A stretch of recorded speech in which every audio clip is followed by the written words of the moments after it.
Some men say the land remembers nothing, but they are the ones who merely pass through it, leaving nothing but boot prints in the mud and dust on the sagebrush.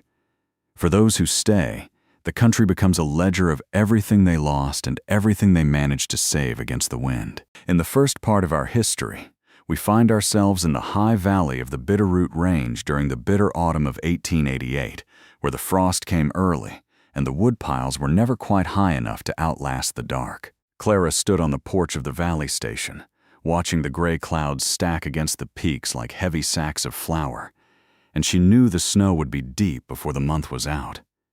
She was a woman built for endurance, with hands that knew the weight of an axe and eyes that had looked at the horizon long enough to see past its promises. Jesse rode in just as the first flakes began to drift down, his horse tired and his coat stiff with grease and trail grime, representing the classic drifting breed that never stayed long enough to see the spring thaw.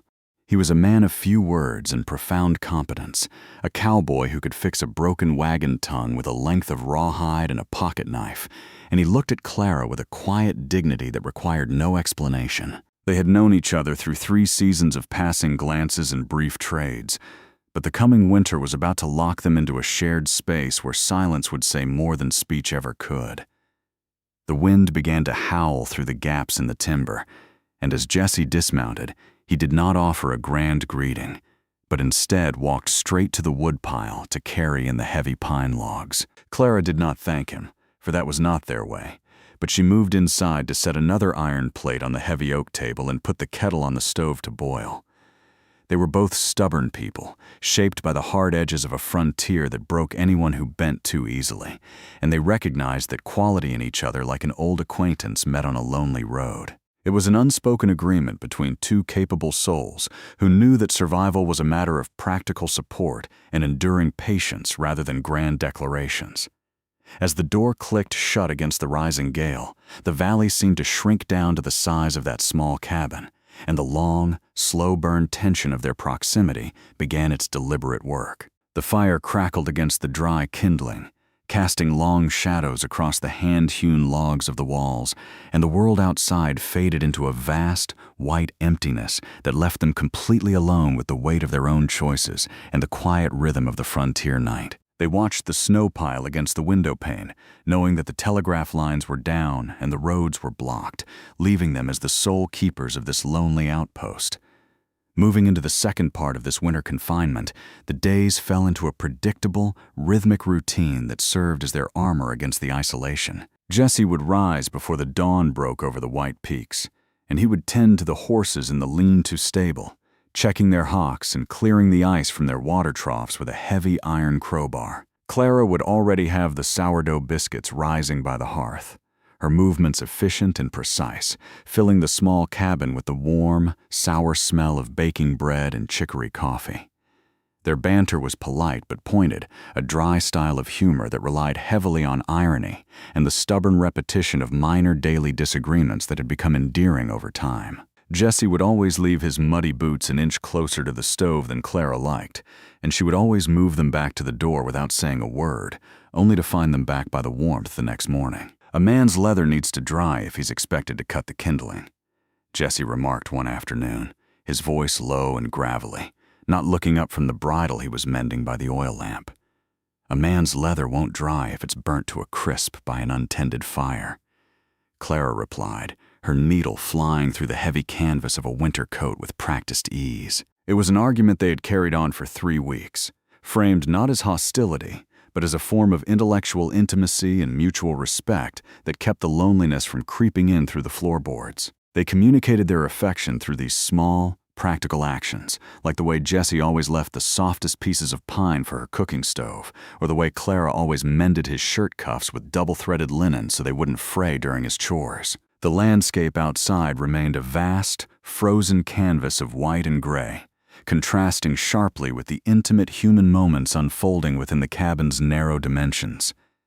They were learning the language of each other's silences, interpreting the shift of a shoulder or the heavy sigh after a long day as clearly as if the words had been printed in a book. The central tension between them was a slow-building current, unspoken but undeniable, As the weeks bled into months and the snowdrifts reached the eaves of the roof, sealing them away from the rest of the mortal world, Jessie would watch her when she thought he was asleep, admiring the steady grace of her movements, while Clara would listen to his deep, rhythmic breathing in the dark, finding a strange comfort in the presence of a man who asked for nothing but gave everything he had to keep the frost from her door. They were two parallel lines drawn by a hard life, gradually bending toward one another under the weight of an extraordinary winter that refused to let go of the valley.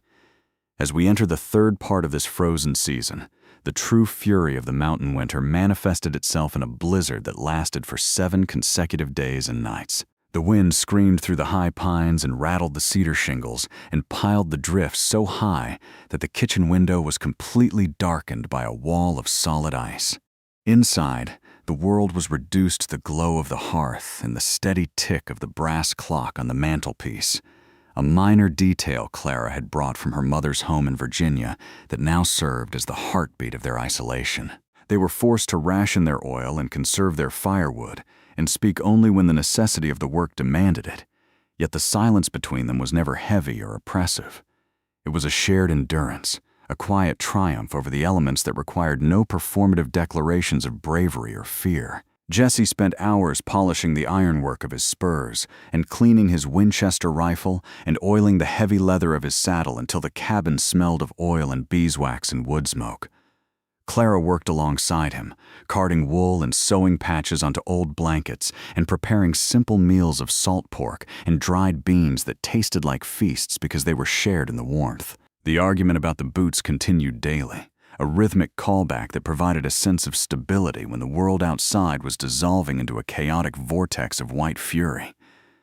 "You're wasting good tallow on those boots, Jessie," she muttered one evening as she watched him work the grease into the leather near the hearth. "A stubborn piece of leather requires a stubborn hand, Clara," he answered, his eyes crinkling at the corners with that dry, situational humor that she had come to look forward to in the long darkness. They both knew it wasn't about the boots, just as it wasn't about the woodpile or the tea, but rather about the steady acknowledgement of each other's presence in a world that felt increasingly empty.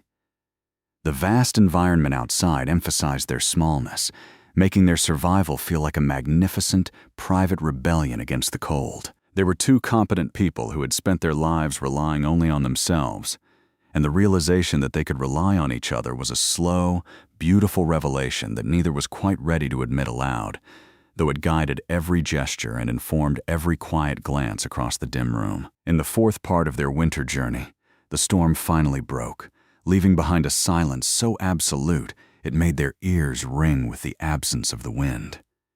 The sun came out, blindingly bright against the untrodden snow, and Jessie had to shovel a tunnel from the door to the stable just so they could breathe the crisp, sub-zero air. That night, as they sat by the renewed warmth of the stove, the dialogue turned deeper, subtext heavy and rhythmic, exploring the reasons why they had both chosen such a solitary existence on the edge of the world. Jessie spoke of his years on the long trails from Texas, of the dust and the cattle and the men who died for $20 a month, his words sparse but poetic in their vernacular simplicity. Clara listened, her hands resting in her lap, and then she spoke of the family she had left behind and the husband who had died of the fever within their first year in the valley, leaving her with nothing but a title to a piece of rock and timber. They did not offer each other pity, for pity was an insult to people of their character, but they offered a profound respect that was far more valuable. "A person can get used to the quiet out here," Jessie said, staring into the red coals of the grate, his profile sharp and stoic in the firelight. "Or they can get lost in it," Clara countered softly, her voice carrying the weight of her years of solitude. "I haven't gotten lost yet," he replied, looking up to meet her gaze with an intensity that made the small cabin feel smaller still. "That's because you haven't stayed long enough to try," she said, a pointed remark that held an open loop, hinting at the inevitable spring when the trails would clear and the drifter would normally ride away. The tension between his transient nature and her rooted permanence was the central axis upon which their winter turned, an unspoken challenge that grew with every passing day. They were playing a high-stakes game of patience, each waiting to see if the other would blink first, while the seasons slowly marched forward toward an uncertain resolution that would alter both of their lives forever. We have reached the fifth part of our story, a moment where the ice begins to show its first subtle cracks under the pale February sun. But before we find out how this long winter broke them, or what became of their quiet trial, I want to take a brief moment to speak to all of you who have been following this tale. Sitting there in the warmth of your own room, watching this narrative unfold across the distance of time and space, I want to ask you, where are you listening from today? Please take a second to leave your town, your state, or your country in the comments below, because these old stories of the American frontier have a unique way of traveling to the most unexpected corners of the world, connecting us through our shared love for history and endurance. Now, returning to that snowbound cabin in the High Valley, the passage of time began to exert a new kind of pressure on Jesse and Clara, a pressure that had nothing to do with the cold and everything to do with the approaching thaw. The routine that had protected them now felt like a fragile barrier holding back a flood of unspoken emotion that threatened to overturn their carefully guarded independence. They found themselves lingering longer over the dinner table, the banter becoming sharper and more intimate, their eyes meeting more frequently across the small room, as if searching for an answer to a question neither had the courage to ask. Jesse found himself fixing things that weren't broken, spending hours reinforcing the door frame and polishing the brass hinges, using his deep competence as a way to anchor himself to the cabin and to the woman who ruled it. Clara noticed, her observant nature missing nothing, and her heart began to soften in a way she hadn't allowed it to for a very long time, though her outward demeanor remained as stoic and unyielding as the granite peaks above them. They were standing on the precipice of a great change, suspended in that quiet space between what they had always been and what they could become if they only found the strength to surrender their stubborn pride to the romantic truth that was staring them in the face. The landscape outside was beginning to weep, the icicles melting from the eaves during the day and freezing again at night, a perfect mirror for the thaw occurring within their own hearts. Entering the sixth part of this narrative, the month of March brought with it a deceptive warmth that caused the snow to pack down and the rivers to groan beneath their sheets of ice. It was a dangerous time in the high country, a season of sudden thaws and flash floods and treacherous mud that could trap a horse or wash away a cabin if the luck turned bad. The central tension that had been building over the winter was now palpable, vibrating through every sparse conversation and every shared meal like a struck chord that refused to stop ringing. The brass clock on the mantelpiece ticked louder now, its steady rhythm a constant reminder that the days of their isolation were numbered and that the world outside would soon demand an accounting of their lives. Jesse began to prepare his gear, oiling his saddlebags and checking the shoes on his pack horse, actions that Clara watched with a quiet, melancholic acceptance that she refused to let show on her face. She went about her duties with an increased fervor, scrubbing the wood floors and washing the heavy woolens, and organizing the dry goods with a fierce determination to remain useful and independent. Yet, the dry humor that had sustained them through the dark days began to take on a sharper, more dramatic edge, reflecting the unspoken panic of two people who realized they were about to lose the best thing they had ever found. The trail over the pass will be open by the end of the month. Jesse remarked one evening as he stood by the window, looking out at the moonlit snowfields. "Then I suppose you'll be wanting to pack some hardtack for the road," Clara replied, her voice steady but her hands tightening around the dishcloth she was holding. "A man who stays too long in one place gets soft." "Clara," he said, using the landscape-based metaphors that had become their second language. "And a man who never stays anywhere, never builds anything that outlasts the wind," she countered, a definitive emotional statement that left him silent for the rest of the evening. They were testing the boundaries of their mutual respect, each daring the other to make a grand gesture, yet both too stubborn to yield an inch of their pride. The room felt hot and compressed, the air thick with the weight of years of loneliness and the sudden, terrifying possibility of an enduring companionship that neither had ever known before. This brings us to the seventh part of our tale, the night of the quiet but pivotal character decision that would echo through the rest of their days like a gunshot in an empty canyon. A sudden, late-season storm had descended upon the valley, bringing with it a driving, freezing rain that rattled against the glass and threatened to freeze the door shut within its frame.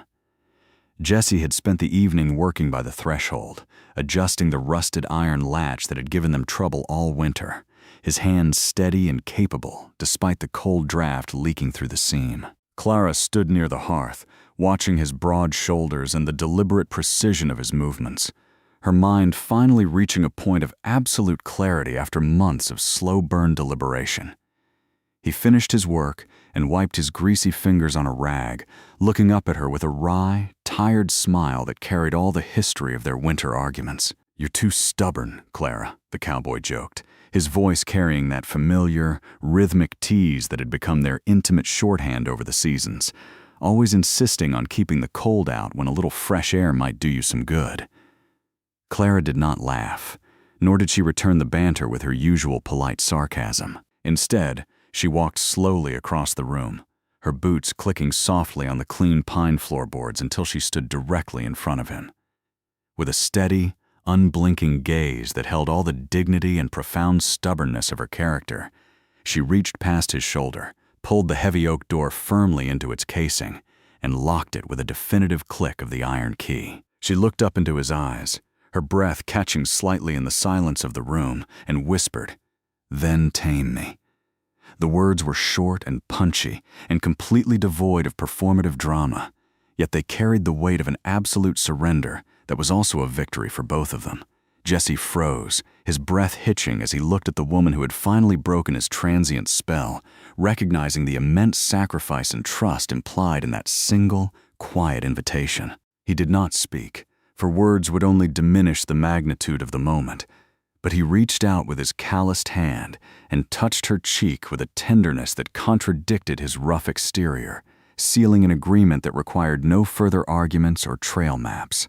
The storm outside continued to rage against the cabin walls, but within that small, locked room, the long winter had finally come to an end, replaced by a deep, romantic certainty that would defy the changing seasons. Moving forward into the 8th part of this history, the morning brought a blinding sun and the true, unmistakable arrival of the spring thaw that they had both feared and anticipated.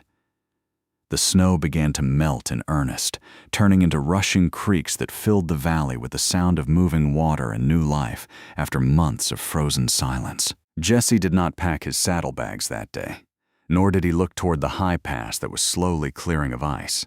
Instead, he took his axe and went out to the timberline to clear the fallen trees that had blocked the north pasture during the winter storms. Clara joined him, wearing her heavy wool coat and her leather gloves, working by his side to clear the brush and stack the wood that would dry during the long summer months ahead. They worked in a seamless harmony that required no instructions, their deep competence allowing them to move together like a team of well-matched horses pulling a heavy load up a steep hill. The dialogue between them returned to its sparse, sub-3-word rhythms, but the subtext had completely shifted from a defensive armor to an open, secure foundation of mutual respect. "The soil is wet enough for a garden this year," Clara noted as they paused for a noon meal of cold beef and bread on a dry log near the creek. "I'll bring the plow down from the shed tomorrow," Jesse replied, his eyes reflecting the bright blue of the Montana sky as he looked at her with a quiet, enduring pride. It was a simple promise, a practical declaration of his intention to stay and build a life upon the rock and timber that she had guarded alone for so long. They were no longer two solitary figures fighting the wilderness in isolation, but a single unit, grounded and stoic, facing the vast environment with a shared strength that made the frontier seem less hostile. Neighbors from down the valley eventually made their way up the muddy road, surprised to find the station not only standing but thriving, with a new corral being built and the old cabin walls reinforced against future winters. The visitors noticed the way Jesse moved about the property with the authority of a man who had found his home, and they noticed the quiet content that had settled over Clara's features like a warm evening light after a long storm. Their love was not one of grand gestures or public displays, but a steady, burning fire that proved its worth through the daily labor of building a home together. We now enter the 9th part of our narrative, a sweeping passage of time that takes us across the decades and through the changing face of the valley they had chosen to conquer together. The years marched on with the steady, rhythmic flow of the seasons, and the high country saw the coming of the railroad and the growth of the town and the gradual disappearance of the old frontier life they had known. Through it all, The ranch they built on the edge of the timber remained a monument to their endurance, expanding with new barns and fertile pastures and a larger house built from the very pine trees Jesse had cleared during their first spring. They grew old together with a quiet dignity, their hair turning the color of the winter snows they had survived, their bodies bearing the marks of a life spent in hard, honest labor on the land. Their stubbornness never truly left them, remaining a source of dry humor and mutual amusement as they repeated the same minor disagreements about the boots by the stove and the placement of the tools in the shed for 40 years. Their children grew up in the valley, learning the values of competence and patience from a father who never raised his voice and a mother whose strength was an anchor for the entire community. Jesse became a legend in the territory, known as the stoic old cowboy who had given up the trail for the love of a woman and a piece of ground, a man whose word was as solid as the granite peaks of the Bitterroot Range. Clara remained the heart of the homestead, her observant eyes retaining their sharp brilliance even as her face lined with the passage of time, a living testament to the power of rooted permanence over transient wandering. They would sit together on the wide porch during the long summer evenings, watching the shadows lengthen across the valley floor, communicating their deep affection through a simple touch of the hand or a shared silence that contained the memory of every storm they had weathered side by side. Their narrative had become a part of the landscape itself, woven into the history of the country like the deep roots of the ancient pines that sheltered their home from the northern winds. They had sacrificed the freedom of the open road and the safety of the eastern cities, but in return, they had found a profound, unyielding peace that time could never diminish. Finally, we reached the 10th and concluding part of this historical chronicle, returning to the philosophical truth that has guided our journey from the very beginning of this tale. The land does remember, not through monuments of marble or gold, but through the enduring spirits of those who loved it enough to stay and fight for their piece of peace. Jesse and Clara have long since passed into the quiet earth of the valley, buried side by side beneath the shade of the ancient pines they planted together. Yet their story remains as vibrant and alive as the spring waters that rush down from the high peaks every June. Their life was a testament to the beauty of a slow-burn devotion, an earnest and grounded reminder that the greatest triumphs are often the quietest ones, achieved through steady companionship and an unwavering commitment to one another over the passage of a lifetime. As we look back on their decades-spanning epilogue, we see that the true taming did not come from force or dominance, but from the mutual surrender of two proud, stubborn souls who recognized that they were stronger together than they could ever be apart. Now, as the shadows lengthen across our own modern world and the rush of everyday life threatens to drown out the quiet, rhythmic truths of the past, I want to thank you for spending this time with me, journeying back to a simpler, harder era when a locked door and a whispered word could define a destiny. May you find a companion who respects your stubbornness and stands by you through the bitterest blizzards of your own life. And may you have the courage to lock the door against the cold when the right person finally comes along to claim your heart. Thank you for listening, my friends. And until the trail brings us together again for another story from the ledger of the past, take care of yourselves, stay true to your country, and may your own fires always burn bright against the coming winter. The world changes, the old ways fade, but the heart of a cowboy and the strength of a determined woman will always remain timeless symbols of the Americana spirit.